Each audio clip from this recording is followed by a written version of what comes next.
Hello everyone, my name is Liv and today we're at a new location. I am at a hotel room and I just wanted to film a recent reads because I have to continue with my theme of filming in a different location other than my bedroom. So when I had the chance to stay at a hotel with my family, I decided to bring some equipment along and try and film a recent reads for you.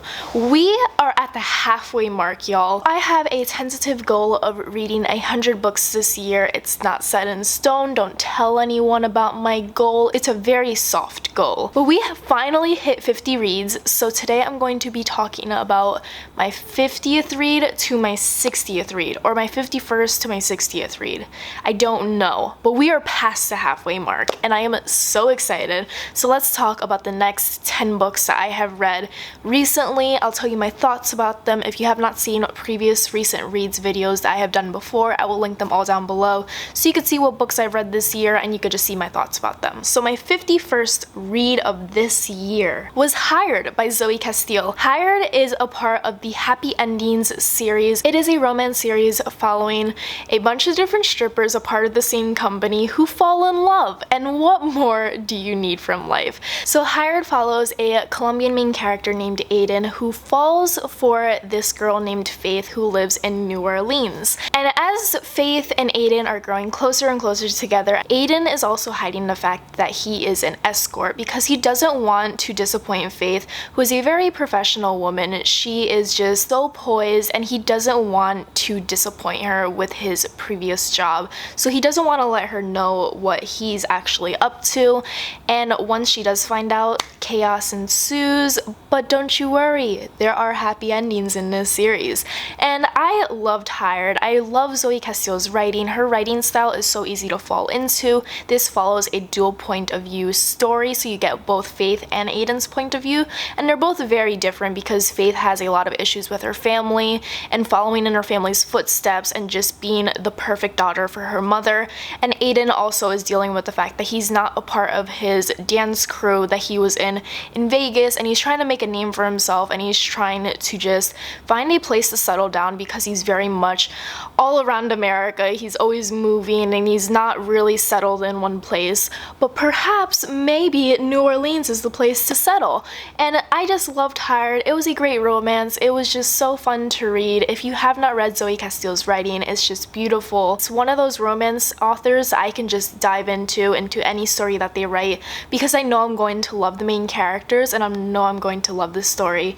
And it was a beautiful read. I loved it. So my next book was The Great Gatsby because I read this during the reading rush, and I will link my reading rush vlogs down below because the next couple of books I'm going to talk about were heavily talked about in my reading rush vlog, so I feel like I don't need to reiterate my thoughts. But I read The Great Gatsby. I think this is my third time rereading it. I love The Great Gatsby. It's one of my favorite classic novels. I just love the writing style. I love how simplistic it is, and I just love the entire aesthetic of The Great Gatsby. I think it's fascinating, and I just wish that we had more books set in the 20s because I think it's such a fascinating time in history where everyone was just kind of like partying and living it up before everything came crashing down. And I loved rereading The Great Gatsby. It was a wonderful novel. What more can I say, old sport? It was a great reread. So after I reread The Great Gatsby, I read The Last Magician by Lisa Maxwell. This is a fantasy novel that mixes both time travel and historical fiction in a fantastical setting. So basically it's like a modern day setting of New York, and this one girl has to time travel backwards in time in order to get a specific book that holds like the power of magic, I believe. It was very confusing, and the fact that I can't really tell you the synopsis kind of reflects my feelings about the book itself. I felt like this book was very wishy-washy. It was very dense.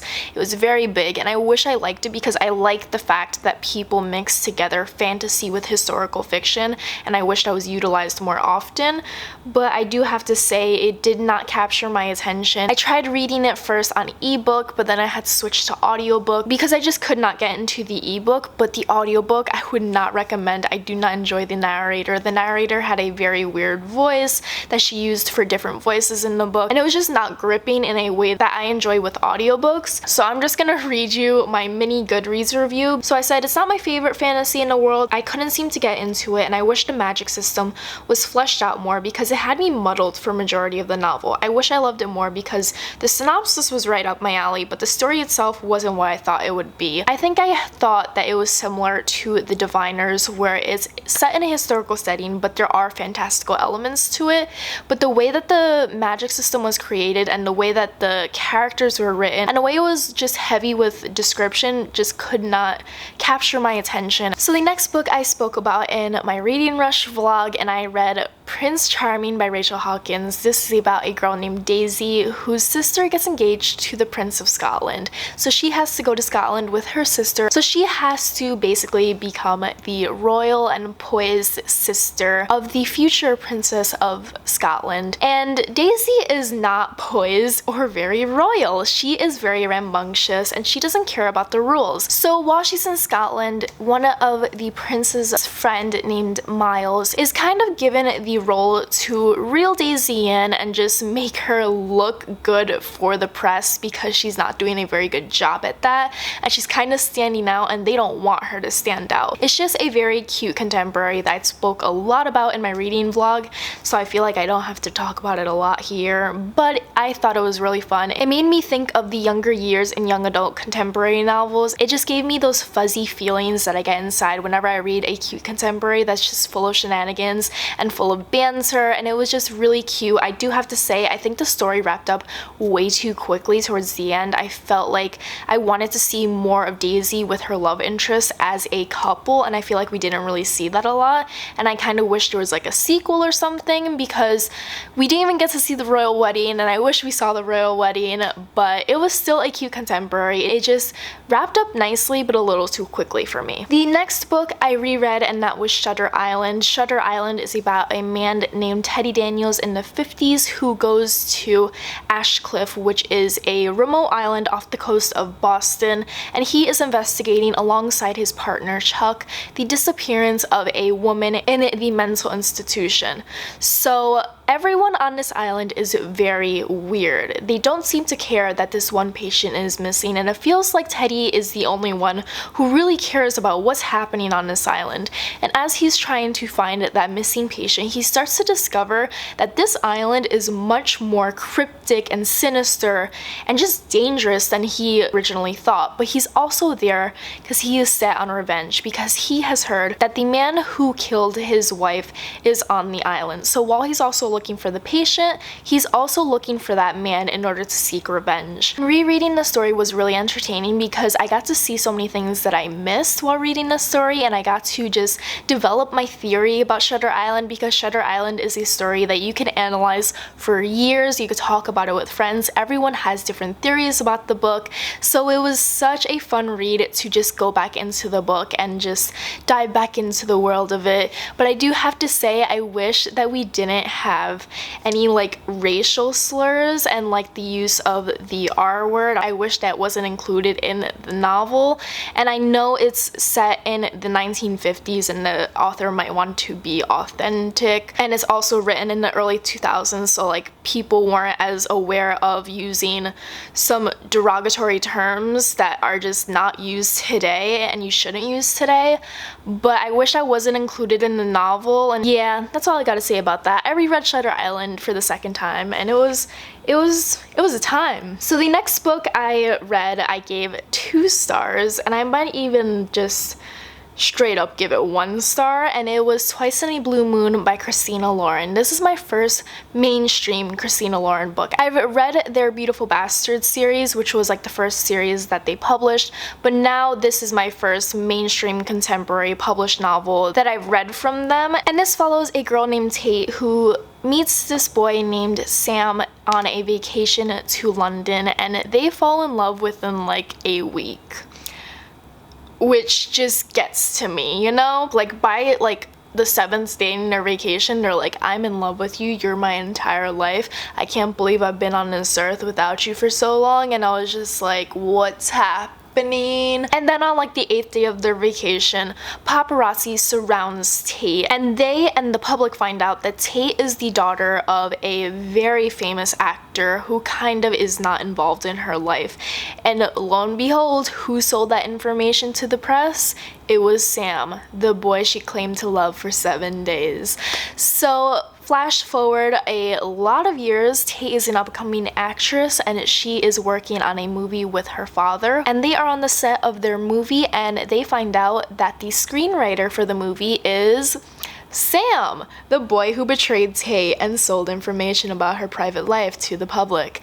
So Twice in a Blue Moon was not what I thought it would be. First of all, the insta love just got to me. I just could not grasp Tate and Sam saying that they're in love with each other within like 7 days, and they don't even have each other's phone number. Like, I cannot deal with that. You've only shared the bare minimum with each other. You don't really know each other. So like, how can you claim to be in love with each other? You're not in love with each other, you're just in lust with each other. Like, there's a difference. And I wish that was explored in novels, and I just cannot take insta love. And also, I don't like the fact that when you flash forward to the future, you get to see Sam's screenplay and the movie that Tate is playing with her father. And everyone's claiming that the screenplay is so moving, so innovative, so captivating. But when you read the screenplay, I'm like, this is pretty basic writing, and if you were to read in a screenplay and adapt it to a movie, it would not be an interesting or compelling movie. It was just very basic dialogue, and it was not a very intricate movie that they claimed to be in the book. Another thing that I didn't really enjoy about Twice in a Blue Moon was the fact that Tate was so infatuated with Sam, and she claimed that he was just so interesting and so intriguing, and she had to like know more about him. But when you read the book, you're like, Sam barely has a personality. Like, I've read so many romance novels where these characters are so captivating, they have so many interests and so many pieces of history from their past that you get to learn more about them that makes them a fleshed out character. But Sam was very one-dimensional. He just seemed like a very much regular guy that you might date and go on 2 dates on, but you wouldn't really marry. But Tate is out here saying that he's the most interesting man in the world who writes the best screenplays, and I'm just like, where are you saying this? Because I don't see it at all. I could just go on rants and rants about Twice in a Blue Moon. I wrote a review about it, and I will post my blog post down below if you want to like read more of my thoughts. But I will say that like, if this is what mainstream Christina Lauren is, I don't think I'm going to be reading any of their other books because it was just so lackluster. The romance was hardly there for me, and if it was there, it was insta-love romance. So I was like, I can't take it seriously. And it's not to make fun of anyone who loves Christina Lauren. I know so many people who love their writing, but this one was just not it for me. And the next book I read was an audiobook, and it was The Lost Hero by Riordan. This is his new series following Jason, who kind of just shows up in a school bus and he has no recollection of his past. And he is apparently dating a beautiful girl named Piper, and he is apparently best friends with this boy he doesn't know, and he's just very confused. So all three of these characters kind of meet again because Jason doesn't remember them, and they're trying to figure out what happened to him because they have clear memories of Jason and being with Jason and being friends with Jason, but he doesn't remember them. So while they are fighting these monsters and while they are figuring out that they're demigods, they go to Camp Half-Blood, find out that Jason is the son of Zeus, Piper is the daughter of Aphrodite, and Leo is the son of Hephaestus, the guy who does fire, the guy who invents things. I can't say his name. Every time I try and say his name out loud, it just does not work. All three of those characters basically have to save the world, kind of like a Percy Jackson novel, but Percy Jackson's not in it. We see Annabelle from the Percy Jackson series, and this was just a great introduction to this series that is already completed, but I'm just very behind on it, and I had a fun time with it. it. I wouldn't say it's like on the same level as Percy Jackson. I do have a bias towards Percy Jackson because Percy Jackson is just like what I grew up reading, but it was still an entertaining read, and I'm definitely going to continue with the series because I want to see what's going to happen to Jason, Piper, and Leo, and I just loved their characters. I do have to say that Leo annoyed me a little bit, mostly because the way the audiobook narrator narrated his point of view just like annoyed me. I don't know how to explain it. It just wasn't my cup of tea, but I still loved the book. I think I gave it 4 stars. It was a very entertaining read. The next book I read was a graphic novel, and it was A Prince and a Dressmaker, which is about a prince who likes to wear dresses and don a nude identity at the end of the night, and he hires a personal dressmaker in order to make dresses for him because he loves her designs, and they form a friendship together because they are both working together very secretly and nobody can know that the prince likes to wear dresses sometimes. And it was just such a cute little graphic novel. It explores gender identity, it explores the meaning of friendship, it explores families accepting their daughters and sons and children for who they are, and it was just so cute. It was just such a wonderful graphic novel that has such beautiful drawings and beautiful coloring and beautiful dresses, and it was just so well made. The next book I read was a memoir, and it is called Paris in Love.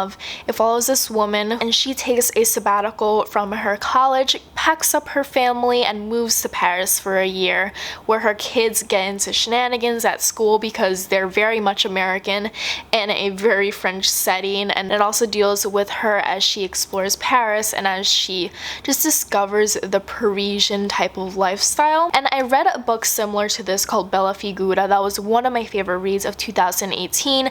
That one explored the Italian lifestyle, and this one is very much similar to that, but it wasn't as good as Bella Figura because this one was kind of like snapshots of this author's time in Paris, so it was very much short little paragraphs about little things that happened in her life. And while Bella Figura was focused on specific things that you could learn about the Italian lifestyle, this one felt like snapshots where you don't really learn more about the main character. I don't know how to describe it. I just wish that we learned more about the Parisian lifestyle, which is what I thought the book would be centered around, but it was mostly just centered around the author's time in Paris. So the 60th book I read was The Dreamers by Karen Thompson Walker. I read this on audiobook, and I was very hesitant to pick this up. I was actually going to unhaul it because a lot of people who read this book didn't enjoy it, but I found it to be amazing. I thought it was such a wonderful, dreamy, quiet drama where people are suddenly falling asleep and they are not able to wake up, and some of them are actually dying in their sleep, and it's kind of like an epidemic within this town. So the military quickly shows up and they quickly quarantine the college where the sleep sickness began, and everyone else in the town is kind of quarantined as well into this town. They cannot leave it, and it follows a bunch of different point of views. One follows a girl in the college who is dealing with the fact that her roommate was the first one to fall asleep. We're dealing with a family who is trying to protect their newborn from getting the sleep sickness because they want to protect the baby that they just had. And another one follows these 2 girls who have a dad who is very paranoid about the end of the world, and he kind of knew this was coming and he was preparing for it, but they also have to deal with the fact that they're very much alone because their dad is not someone they can rely on. So following all these different points of views, you see this sleep kind of apocalyptic epidemic take over this town. And it is so interesting because, one, I love suburban dramas. I love where a book or a movie or a TV show follows this one little town that nobody really cares about, but big things are happening in that town and it's kind of taking over everyone's lives. And I also love kind of apocalyptic, epidemic-y, dire situations where everyone is pushed to their limits and they have to survive in their own way, and they're all very different ways of how they cope. And I loved how this book follows a bunch of different point of views, because if you followed one point of view for this story, I feel like you would be so closed off to everyone else's reactions. So we get to see so many different reactions, and we get to see so many people prioritize different things because everyone has something that they care most about. Some people care most about themselves, some people care most about another person, some people care most about their child. So it explored a lot about just survival and how people survive and how people react to dire situations like that. And I thought it was so interesting. And I loved how this book ended in a very ambiguous way. I'm a big fan of ambiguous endings where you have a bunch of different questions about why this plot is the way that it is, but you don't get those answers. You might get some answers, but this story doesn't really wrap up the way you would want it to. You don't really get that many answers about the sleep sickness, and you don't get many answers about like these people's lives, and it kind of ends abruptly. But I like that because that's how life is. Sometimes things happen in the news or in your town or something, and it quickly ends and you don't really get answers as to why that is. And I feel like that really much reflected in the book. I felt like it just ended ambiguously, and I like that. I don't like clear-cut answers sometimes for very speculative fiction where it's very interesting, it's very surrealist, it's very captivating, and it's very weird. Like this sleep sickness just showing up into a town and only affecting really that town. It was just very interesting, and I just loved the concept of it, and I thought the audiobook was phenomenal. Listening to the audiobook was so entertaining and so captivating. Like I just wanted to listen to it for hours because I was just wondering what was going to happen next. And while it's not very exciting, and while reading it physically it might be a little boring because it has a lot of descriptions and it's much more internal rather than having a lot of dialogue and a lot of interactions between people, it was just a very entertaining read. So those were the last 10 books that I have read. I hope you enjoyed these thoughts that I had. I loved some books. I reread a lot of books. I hated one book and did not enjoy it that much. Thank you so much for watching, and thank you so much for all your support and all your love and just for being so kind to me, and I will see you in another recent reads. Hopefully I can hit 70 books very soon. Hopefully we can get to 100. We can only hope. But remember, it's a tentative goal. It's not on Goodreads, so if it's not on Goodreads, it's not real. I hope you have a good day and happy reading. Bye!